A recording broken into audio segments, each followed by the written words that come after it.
Olá pessoal do Clique Imbituba, eu sou Alessandro Reis e aqui na comunidade cristã de Imbituba nós valorizamos muito o relacionamento. Por isso todos os domingos, como você pode ver aqui ao lado, temos um tempo com café, bolo e algumas outras coisas para que as pessoas possam comer e se relacionar. Você está convidado a fazer parte dessa comunhão, nos visitando aqui aos domingos. Na mensagem de hoje, nós vamos ouvir sobre Ananias, um homem com uma pequena biografia, que era piedoso entre os judeus que viviam com ele em Damasco, mas que aceitou seu chamado, sua missão e tocou a vida de um outro homem, chamado Paulo, apóstolo de Cristo. Paulo fez grandes obras através de Jesus, obras que não aconteceriam sem a intervenção de Ananias. Essa é a mensagem que você confere agora. Até mais. Atos capítulo 9, versículo 10, está escrito assim: em Damasco havia um discípulo chamado Ananias. O Senhor o chamou numa visão. Ananias, eis-me aqui, Senhor, respondeu ele. O Senhor lhe disse: vá à casa de Judas, na rua chamada Direita, e pergunte por um homem de Tarso chamado Saulo. Ele está orando. Numa visão, viu um homem chamado Ananias chegar e impor-lhe as mãos para que voltasse a ver. Respondeu Ananias: Senhor, tenho ouvido muita coisa a respeito desse homem e de todo o mal que ele tem feito aos teus santos em Jerusalém. Ele chegou aqui com autorização dos chefes dos sacerdotes para prender todos os que invocam o teu nome. Mas o Senhor disse a Ananias: vá, este homem é meu instrumento escolhido, e outras versões, o meu vaso escolhido, para levar o meu nome perante os gentios e seus reis, e perante o povo de Israel. Mostrarei a ele quanto deve sofrer pelo meu nome. Então Ananias foi, entrou na casa, impôs as mãos sobre Saulo e disse: irmão Saulo, o Senhor Jesus, que apareceu no caminho por onde você vinha, enviou-me para que você volte a ver e seja cheio do Espírito Santo. Imediatamente, algo como escamas caiu dos olhos de Saulo e ele passou a ver novamente. Levantando-se, foi batizado e depois de comer, recuperou as forças. Feche os seus olhos um minutinho, vamos orar. Espírito Santo, eu te peço nessa manhã, fala ao nosso coração. Trabalhe o nosso coração para que ele seja terra boa, terra fértil. Para que a semente da tua palavra caindo nele possa brotar, crescer, dar fruto. O Senhor quer nos usar, o Senhor quer que compreendamos nosso chamado e o aceitemos nessa manhã. Por isso pedimos ao Senhor: libera o teu poder. Espírito Santo, libera aqui o teu poder e fala conosco. No nome de Jesus. Quem pode, diga amém. Amém, irmãos. Ananias foi um homem muito especial. Embora a biografia de Ananias seja pequena, de acordo com Atos, capítulo 22, você não precisa abrir. Esse texto diz que Ananias era um homem piedoso e que tinha bom testemunho de todos os judeus que viviam perto dele. Ele vivia numa cidade chamada Damasco. E basicamente é tudo isso que se sabe sobre esse homem, Ananias. Um homem com uma pequena biografia. Mas o resultado do chamado, do ministério, da vida de Ananias é grande. Ananias foi o homem que foi usado para tocar a vida de Paulo, apóstolo de Cristo. Paulo foi um homem de grandes obras. Paulo fez coisas grandes com o poder do Senhor nas suas mãos, na sua mente, no seu coração. Ele compreendeu o seu chamado, foi cheio do Espírito Santo. E depois do seu encontro com Ananias, como bom soldado de Cristo, Paulo, apóstolo, inaugurou uma nova fase na história da igreja. Foi Paulo que mais pregou aos gentios. Paulo escreveu um terço do Novo Testamento. Teve revelações importantes. Paulo tornou-se um dos cristãos modelo, os quais nós precisamos sempre observar, para que possamos imitá-lo. Ele mesmo disse: sede meus imitadores, como eu sou de Cristo. A vida de Paulo foi um marco na história da igreja, E nada disso teria acontecido se um dia um homem chamado Ananias tivesse aceitado o seu chamado e cumprido sua missão. O texto de Atos 9, ele revela algumas características da vida de Ananias, que você e eu precisamos absorver também para aceitarmos nosso chamado e cumprirmos nossa missão. Quantos querem aceitar seu chamado, cumprir sua missão nessa manhã? O Espírito de Deus está aqui para nos ajudar a compreender tudo isso e liberar sobre nós seu poder. Amém, irmãos? No versículo 10 e 11, os versos 10 e 11, mostram a primeira peculiaridade na vida de Ananias que eu quero destacar aqui. Ananias tinha a sensibilidade de um discípulo. Diga isso, sensibilidade de um discípulo. Só um discípulo que tem sensibilidade ao Senhor pode atendê-lo tão prontamente. Quando temos sensibilidade a Jesus, a voz do Senhor é bem audível nos nossos ouvidos. Quando temos sensibilidade ao Senhor, nós observamos o mundo, as pessoas, a vida, através das lentes de Jesus. É como se Jesus colocasse em nós o seu óculos e através da sua lente pudéssemos ver a vida e as pessoas de um novo jeito. Um discípulo é sensível à voz do seu Senhor. É interessante observar que o texto não diz que Ananias estava ali orando, não. Bem provável que em algum determinado momento inesperado na vida de Ananias, Jesus aparece para ele e diz: Ananias. E ele responde: eis-me aqui, Senhor. Um discípulo sensível consegue ouvir a voz de Jesus nos momentos mais inusitados da sua vida. Um discípulo sensível não fica alheio à voz de Jesus quando passa por problemas, por exemplo. Um discípulo sensível está pronto para dizer a qualquer instante: eis-me aqui, Senhor. Irmãos, eu acredito que Jesus quer nos transformar em discípulos sensíveis como Ananias foi. E como eu me torno um discípulo sensível? Como é que eu consigo ouvir a voz de Jesus assim, com tamanha facilidade? Proximidade. Só nos aproximando de Jesus é que nos tornaremos sensíveis a Ele da forma que Ele quer. Se Jesus estiver ao longe e começar a gritar, gesticular, quanto mais distante estivermos dele, não vamos compreender exatamente o que ele quer nos dizer. Precisamos, portanto, nos aproximar, ir em direção a ele, e conforme nos aproximamos, conseguimos ouvir melhor a sua voz. Irmãos, nós pavimentamos o caminho da proximidade através das disciplinas espirituais. Nos aproximamos de Jesus através da oração. Nos aproximamos de Jesus através do jejum, para buscar Jesus, porque queremos nos aproximar. Queremos que Ele nos diga exatamente o que fazer aqui.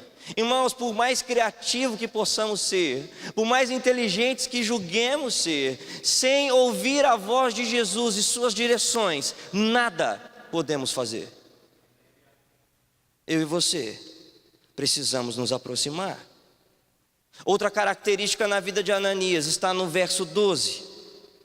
Ananias é alguém que ajuda a dar direção.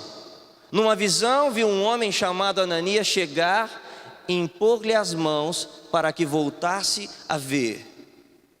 A esperança de Paulo voltar a enxergar, e vamos nos lembrar que Paulo teve uma experiência onde ele fica cego para o mundo e enxerga Jesus Cristo. Mas mais do que ter um encontro com Deus, Paulo precisa receber direção. E Ananias vai impor as mãos sobre ele, e ele voltará a ver. Você tem uma mão aí? Quem tem uma mão? Quem tem duas mãos? Glória a Deus. Essa mão simboliza algo importante. Mão fala de ministério. Mão tipifica ministério. E Deus tem um ministério para você, uma responsabilidade, um encargo que Ele só tem para você. E uma das razões mais importantes dos ministérios existirem nas nossas vidas é que eles devem contribuir para dar àqueles que são novos na fé, ou aqueles que ainda não têm fé alguma, direção. Quem tem mão, aponta. Quem aponta, ouvindo a voz de Jesus, aponta para o alvo é Jesus Cristo. Quem tem mão pode dar direção, quem tem um ministério pode dar direção. Ananias foi um homem que ajudou a dar direção. Nós não podemos confundir as coisas, irmãos. O poder não está exatamente em nós, a direção não é nossa. Não podemos pegar a direção, a revelia da vontade de Deus e apontar para as pessoas. Nós precisamos apontar o caminho. João Batista foi um homem assim. Ele tinha um ministério, uma missão, ele tinha seus discípulos, ele tinha uma notoriedade, ele tinha alta relevância, mas quando ele vê Jesus, ele aponta para Jesus e diz: eis o Cordeiro de Deus, que tira o pecado do mundo. Esse é o seu ministério. Acima de qualquer outra coisa que você possa fazer ou apontar, o seu ministério, a sua vida, precisa apontar para Jesus. Ananias era um homem assim. Seria o responsável para dar direção a Paulo, para contribuir com a direção que o próprio Jesus já tinha dado a ele. Esse é o tipo de homem e mulher que o Espírito de Deus deseja forjar em nós. Pessoas que estão prontas para dar direção. Mas para que isso aconteça, o Senhor quer repartir responsabilidade com você. Irmãos, nós não estamos aqui num clube, num lugar onde nos divertimos, onde temos algumas coisinhas para fazer, algumas tarefas. Não estamos aqui participando de uma gincana promovida por Deus. Estamos aqui para dar esperança para o perdido. Você é a esperança que a humanidade tem. Você e eu precisamos permitir que o Senhor reparta conosco a responsabilidade que Ele tem. Nessa manhã, irmãos, eu acredito, o Espírito Santo quer colocar dentro do seu coração encargo pelas causas de Cristo, pelas coisas espirituais, pelo chamado de construir o reino de Deus nessa terra. Outra particularidade importante na vida de Ananias é que ele foi um homem que, apesar dos seus limites, superou o medo e a incredulidade. Versos 13 e 14. Respondeu Ananias: Senhor, tenho ouvido muita coisa a respeito desse homem e de todo o mal que ele tem feito aos teus santos em Jerusalém. Ele chegou aqui com autorização dos chefes dos sacerdotes para prender todos os que invocam teu nome. Irmão, presta atenção. Todo homem, toda mulher de Deus que tem um chamado especial, que tem um ministério impactante, vai sentir duas coisas na sua caminhada: medo e incredulidade. Ananias estava com medo, irmãos, mesmo ouvindo a voz de Jesus de forma tão próxima, mesmo sendo um homem íntimo de Jesus, Ananias teve medo, porque a missão que Jesus estava dando a ele não era moleza. Paulo era um assassino sanguinário de crentes, e Jesus pede para que Ananias faça uma visita a esse homem. Parece incoerente demais. E é bem verdade, irmãos, que muitas vezes Deus vai chamar você para coisas que parecem incoerentes demais, desafiadoras demais. Algumas vezes Deus vai dizer a você para colocar a mão no bolso e oferecer ao reino uma quantia que é incoerente demais. Outras vezes o Senhor vai pedir que você vá até alguém e fale do Evangelho a ele, e isso vai parecer incoerente demais. Sabe, irmãos, há momentos em que nós temos que falar do Evangelho em circunstâncias difíceis. Nas primeiras vezes que eu fiz viagens de avião, eu me sentia bastante desconfortável, eu estava meio com medo. Eu perdi o medo depois de bater um papo com um amigo meu que disse o seguinte: ele falou, Alessandro, você precisa pensar que quando você entrar no avião, se acontecer alguma coisa e ele cair, tudo que você tem que fazer é dizer, Senhor, em tuas mãos entrego o meu espírito. Não há muito o que fazer. E sabe, é mais ou menos assim que algumas invocações, algumas chamadas do Senhor para a nossa vida acontecem. Nós temos que encarar o desafio, nós temos que encarar independente do nosso medo. Irmãos, Paulo era um homem que estava ali com autorização para matar cristãos. Ele não era só um assassino de crentes, ele estava fazendo isso de forma legal. Hoje nós vivemos um evangelho, graças a Deus, aberto no Brasil. Podemos pregar o evangelho, evangelizar as pessoas na rua, podemos cultuar aqui num prédio, podemos declarar publicamente a respeito da nossa fé. Mas existem lugares nesse mundo que não é assim.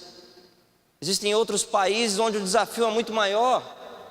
E pode ser que um dia, irmãos, as coisas compliquem para nós também. Pode ser que um dia nós vamos ter que nos reunir escondidos aqui nessa cidade. Mas ainda assim, devemos continuar, ainda que isso nos traga risco de morte. Esse é o tipo de encargo que o Senhor quer repartir conosco. E o que eu mais acho interessante, irmãos, é que quando o Senhor nos convoca, quando Ele nos chama para uma missão, muitos de nós podem pensar, Senhor, não tem alguém mais capaz que eu, não? Quando o pastor Amarildo, pastora Patrícia, pastor Fábio, Fernando, encostam em você e colocam um desafio de fé para a sua vida, é provável que você pense, não tem mais ninguém? Tem alguém mais capaz que eu? Eu acho interessante que, irmãos, Paulo foi um grande homem, sim ou não? Foi um homem que fez coisas incríveis. Se eu estivesse, parafraseando agora aqui o Amarildo, se eu fosse Deus, eu não pensaria em Ananias, irmãos, porque haviam 12 homens e um segredo em Jerusalém. 12 homens que tinham o poder nas mãos, o poder do Espírito Santo, homens como Pedro, cuja sombra estava curando doentes. Eu pensaria em um dos 12, mais capacitados, conheceram Jesus pessoalmente, caminharam muito próximo dele, já estavam passando por uma grande dificuldade, a perseguição nesses dias já tinha chegado em Jerusalém. Os 12 estavam lá, mas o Senhor não pensou em nenhum deles. O Senhor pensou em Ananias, um homem com uma pequena biografia. Talvez você pense, quem sou eu para fazer uma obra tão grande? Quem sou eu para transformar famílias? Quem sou eu para orar pelos enfermos, eles serem curados? Quem sou eu? Você é o escolhido de Deus. Você é a escolhida do Senhor. Irmãos, em Jerusalém estavam lá, me permita a brincadeira, estavam lá os vingadores. Estava lá o Thor, o Hulk, o Homem de Ferro.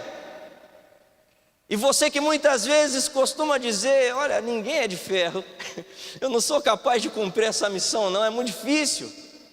Deus está olhando para você e para mim, irmãos. A conquista que temos para fazer nessa cidade é muito grande. Há trevas aqui, há escuridão aqui, coisas maiores que a capacidade do nosso braço. Mas o Senhor te capacita, porque o Senhor te escolheu e Ele te chama. Outra característica importante na vida de Ananias, irmãos, é que ele entendeu que era um vaso. Num dos versos que eu li aqui, quando ele diz: Senhor, mas esse homem é perigoso demais, é complicado demais, ele está matando os crentes, eu não vou dar conta desse homem. Deus diz para ele: vá, Ananias, porque ele é meu escolhido. Em outras versões ele diz: ele é o meu vaso. Jesus está dizendo para Ananias que o vaso é Paulo. Mas creio eu, e essa é uma ilação minha, Ananias também entendeu que era vaso, sensível, frágil, mas se tiver o conteúdo poderoso do Espírito Santo de Deus, pode fazer toda a diferença. Pode ser a alegria que as pessoas precisam, a cura, a paz, o poder que essa cidade precisa. Pentecostais gostam de usar essa expressão até como um bordão, né? E aí, vaso, tudo bem? De fato, você é vaso escolhido de Deus.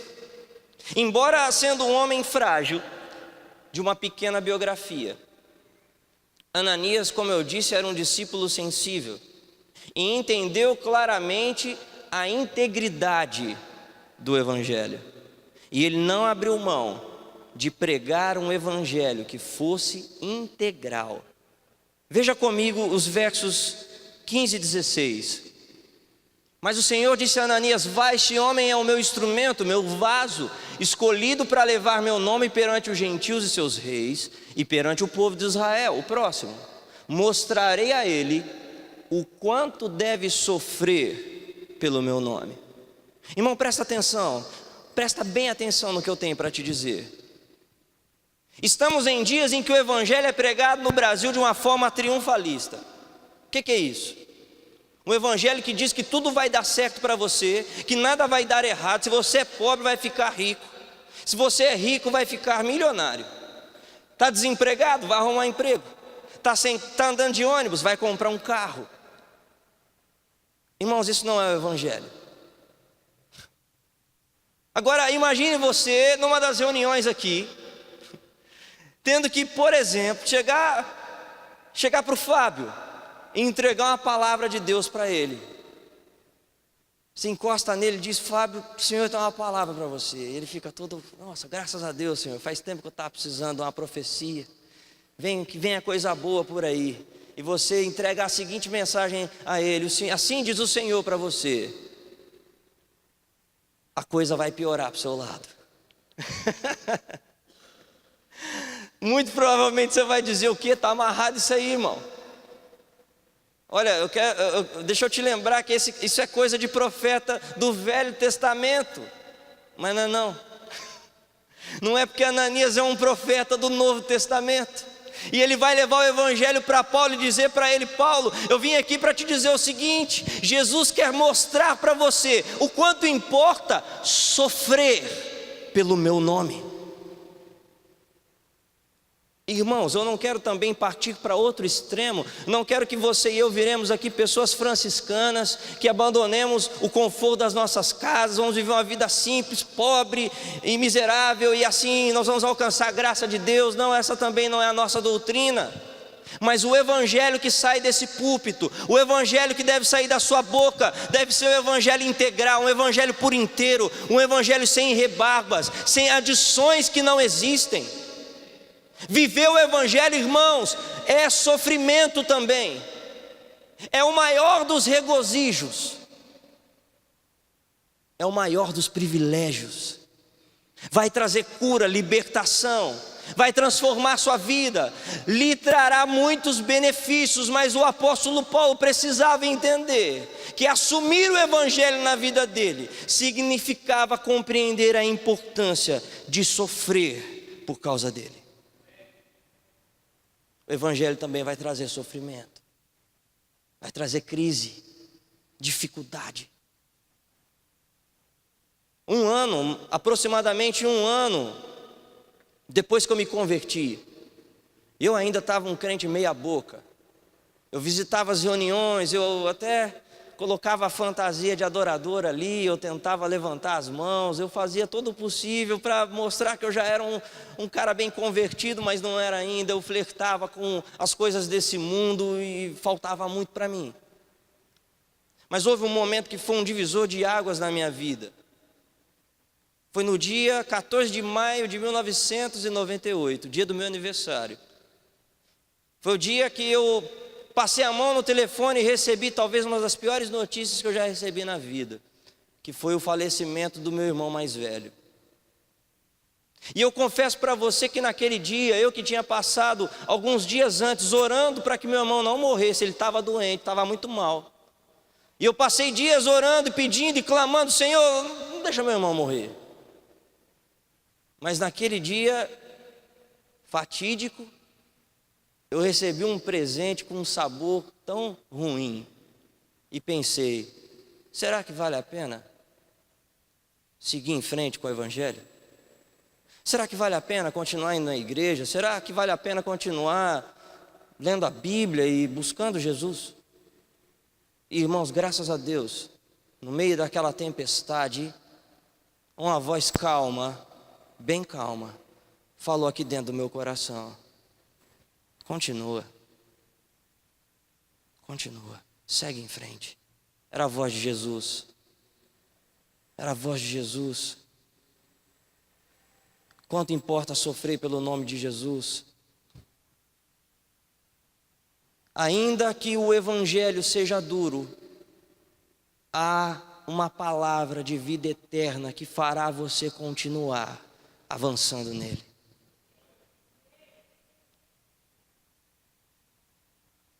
Nunca abra mão de pregar o Evangelho de forma integral.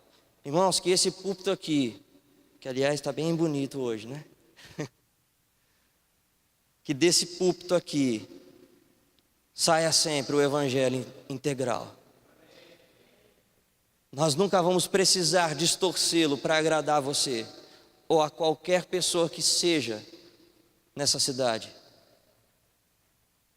Para agradar o mais pobre, dizendo a ele que vai enriquecer, ou o mais rico, tentando amolecer o Evangelho para que ele continue sendo frequente aqui. Isso jamais vai acontecer. Ananias assumiu a responsabilidade de levar um Evangelho integral e compreendeu a importância disso. Irmãos, nós precisamos nos lembrar que Deus nos chama para o compromisso, não para o conforto. Deus não chamou você e eu para o conforto. Deus nos chamou para o compromisso. Esse é o tipo de evangelho que nós precisamos pregar para as pessoas e para os que estão aqui também. O último detalhe na vida de Ananias que eu quero ressaltar para você nessa manhã se encontra nos versos 17 a 19. Eu quero ler. Então Ananias foi, entrou na casa, impôs as mãos sobre Saulo e disse: Irmão Saulo, o Senhor Jesus, que lhe apareceu no caminho por onde você vinha, enviou-me para que você volte a ver e seja cheio do Espírito Santo. Imediatamente, algo como escamas caiu dos olhos de Saulo e ele passou a ver novamente. Levantando-se, foi batizado e depois de comer, recuperou as forças. Saulo passou vários dias com os discípulos em Damasco. Irmãos, existem duas coisas que você e eu, assim como Ananias, precisamos conciliar na nossa vida e ministério: comunhão e poder. Você pode repetir isso comigo? Comunhão e poder. Ananias foi o primeiro crente a chamar Paulo de irmão. Quando Ananias chega no lugar onde Paulo estava, ele diz a ele: Saulo, irmão. E com isso eu quero lhe dizer, irmãos, Deus nos chamou para sermos os voluntários da comunhão. Nós precisamos promover comunhão. Dê uma olhada para o seu lado e para trás de você, rapidamente. Onde estão os demais irmãos nessa manhã? Será que todos virão à noite?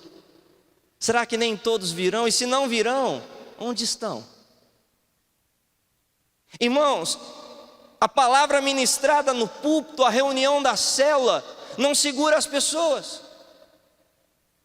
O que faz com que a família de Jesus Cristo esteja unida é a comunhão. Eu e você precisamos ganhar responsabilidade, zelo, para aglutinar os demais irmãos para perto de nós. Quando eu conheci Jesus, irmãos, eu era um moleque maltrapilho. Como só andava de bicicleta, eu tinha uma marca na poupança, na calça, irmãos. A minha calça jeans era marcada na poupança, porque eu só tinha uma calça. E eu me lembro que havia ali alguns irmãos mais elitizados, alguns irmãos que já tinham carro, mais bem vestidos e tudo mais. E eu caí na besteira de olhar para eles e pensar: esses caras nunca vão me valorizar, vão dar importância nenhuma para mim. É o tipo de coisa que gente melindrosa pensa, e eu era assim. Mas eu me lembro muito bem de alguns irmãos que, mesmo eu sendo aquele moleque maltrapilho, se aproximaram de mim, estenderam a mão e me disseram: Alessandro, irmão, o que você vai fazer hoje, saindo daqui? Onde é que você mora? Como é que é a sua vida? Deixa eu te visitar, deixa eu te conhecer, deixa eu me aproximar. Você e eu, irmãos, precisamos ser aglutinadores. Atrair as pessoas, os novos na fé, para perto de nós. Como os novos na fé vão conhecer Jesus? Caminhando conosco. Porque Jesus não é uma fumaça, um fantasma que passeia por aí. Jesus mora aqui dentro de nós, o Espírito de Deus está aqui dentro de mim e de você. Jesus é revelado através de nós. Como tem sido importante para mim nesses dias aqui, para mim e para minha família. Volta e meia estamos conhecendo novos irmãos, comendo na casa de algum outro irmão, coisa muito boa, aliás, diga-se de passagem. Irmãos que estão tentando nos enturmar, nos fazer cidadãos de Imbituba que vivem com dignidade, com alegria. Se sintam bem nesse lugar. Como isso tem sido importante para mim. E nós, irmãos, entramos aqui e pensamos: a responsabilidade de fazer igreja é do pastor Amarildo, é do Fábio, é do Alessandro, é do outro, não é minha. Não, é sua sim, irmão. Quem faz igreja é você, quem faz igreja sou eu. Deus está nos chamando para sermos voluntários da comunhão. Promovermos comunhão entre aqueles que são novos na fé e entre nós. Irmãos, eu não me assustaria se descobrisse um irmão que há mais de um ano frequenta a nossa reunião, mas ainda ninguém o conhece direito. Nós precisamos crescer nisso. Nós precisamos ganhar essa disposição de nos aproximarmos dos outros e dizer a eles: irmão. Irmão não é bordão, não é chavão, é para viver assim, como filhos de Deus, como quem compartilha as coisas.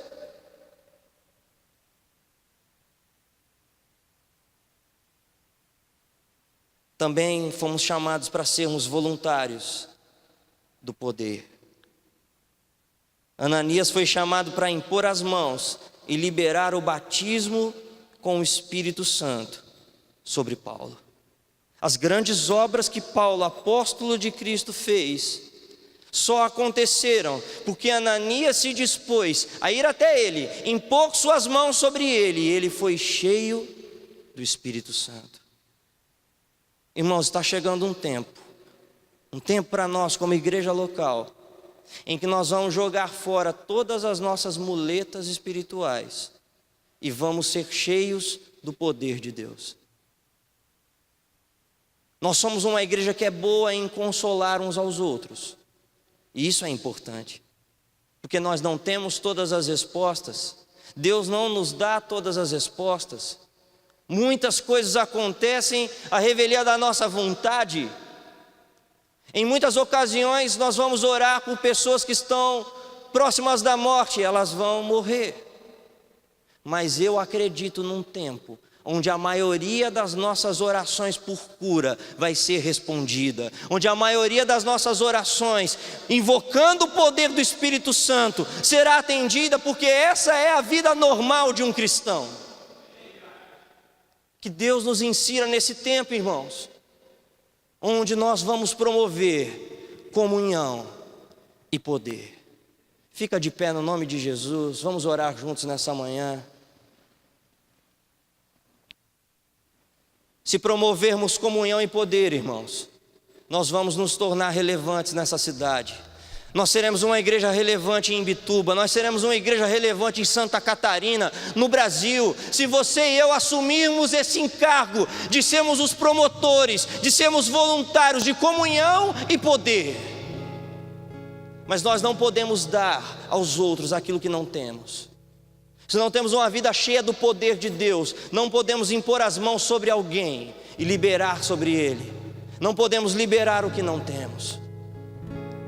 Mas se o seu desejo nessa manhã é ser cheio do Espírito Santo, cheio da capacidade que ele deu a Ananias, levanta bem alto as suas mãos para os céus, fecha os seus olhos nesse instante, no nome de Jesus, no nome de Jesus. Levanta a sua voz, ore ao Senhor nessa manhã, irmão, ore ao Senhor nessa manhã.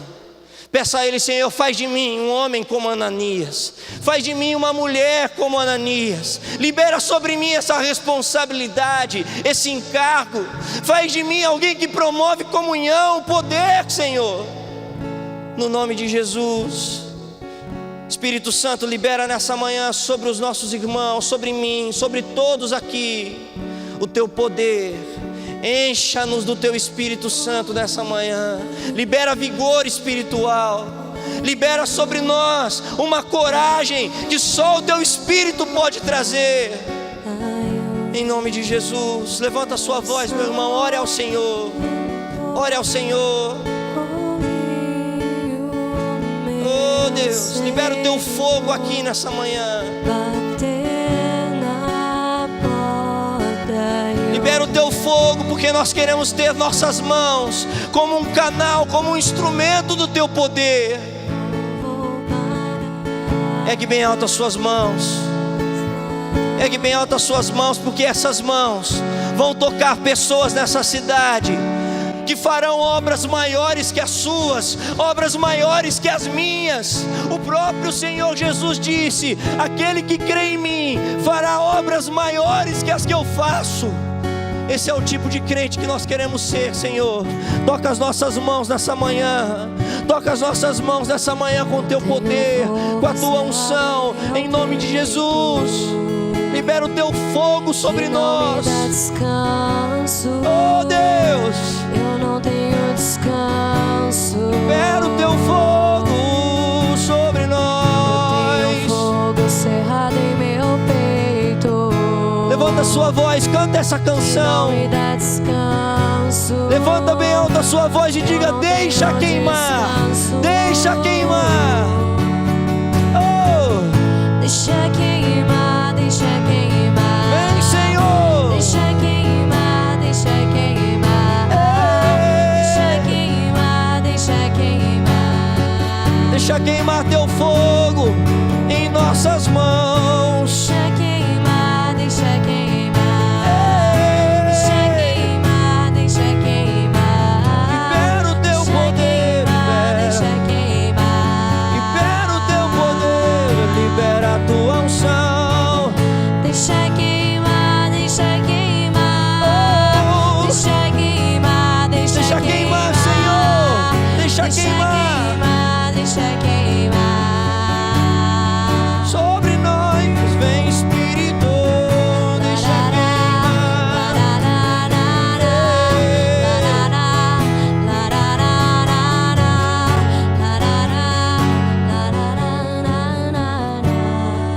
Senhor Jesus, nós Te pedimos, deixa queimar. Deixa queimar um fogo no nosso coração que nos leve para perto de Ti. O fogo da intimidade, o fogo da paixão por Jesus, o fogo da paixão por Jesus. Que esse fogo queime em nosso coração, para que possamos nos aproximar de Ti, ouvir Tua voz, mesmo nos momentos mais inusitados. Queima, Senhor, queima. Queima o teu poder dentro de nós. Libera o teu poder dentro de nós. Somos teus vasos. Precisamos de conteúdo. Precisamos que o Senhor nos encha. Tu és, Jesus, o conteúdo que queremos nas nossas vidas. Venha nos encher nessa manhã, Espírito Santo. Vem nos encher nessa manhã, Espírito Santo. Nós te pedimos, clamamos a Ti. Ajuda-nos a conservar o Evangelho integral na nossa vida e nos nossos lábios. Faz de cada um de nós nessa manhã voluntários da comunhão e do poder. No nome de Jesus. No nome de Jesus. Cele essa oração aplaudindo Jesus com toda a sua força nessa manhã. Em nome de Jesus. Aleluia. Aleluia. Deus abençoe você nessa manhã, em nome de Jesus.